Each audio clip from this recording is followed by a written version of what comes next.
साल 1998 की बात है। उत्तराखंड के एक छोटे से गांव धनकोट में एक बूढ़ा आदमी रहता था, हरनाम सिंह। लोग उसे पागल बाबा कहते थे क्योंकि हमेशा वो अपने झोपड़े के बाहर बैठकर एक पुराना काला सिक्का घुमाया करता था। वो सिक्का देखकर हर कोई कहता, बाबा इसे फेंक दो, लेकिन बाबा बस एक ही बात बोलता, ये शापित सिक्का है, जिसे मिल गया उसकी मौत पक्की है। कोई उस पर यकीन नहीं करता था, बस हंसकर चला जाता था। गांव में एक लड़का था, रवि, जो 22 साल का था। पढ़ाई में तेज लेकिन लालची बहुत था।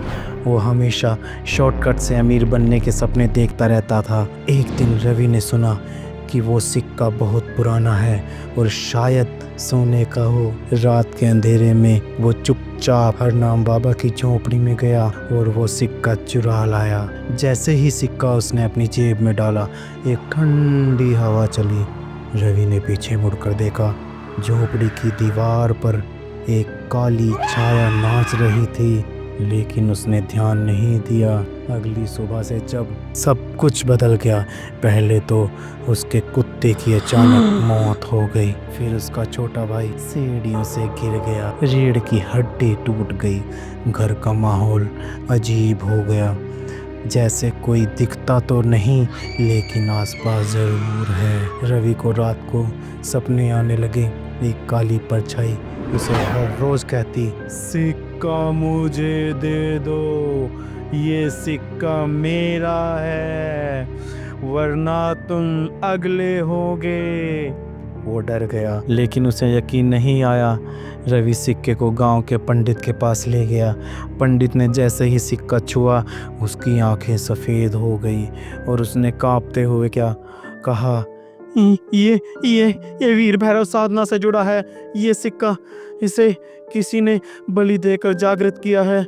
इसे छूने वाला या तो पागल हो जाता है और या मर जाता है। अब रवि समझ गया, ये कोई मामूली सिक्का नहीं, लेकिन बहुत देर हो चुकी थी। रात को रवि के घर की लाइट अपने आप चली गई। घड़ी सुबह का टाइम बता रही थी। वहीं वक्त जब आत्माएं सबसे ज्यादा शक्तिशाली होती हैं। दरवाजा खटखटाने लगा, धीरे धीरे फिर खुद ब खुद खुल गया। अंदर एक बिल्कुल काली आकृति घुसी, जिसकी आंखें आग की तरह लाल थी।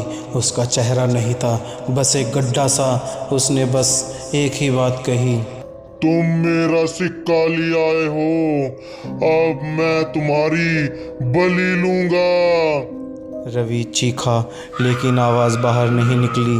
अगले दिन गांव वाले रवि के घर पहुंचे, लेकिन उस वक्त तक काफ़ी देर हो चुकी थी।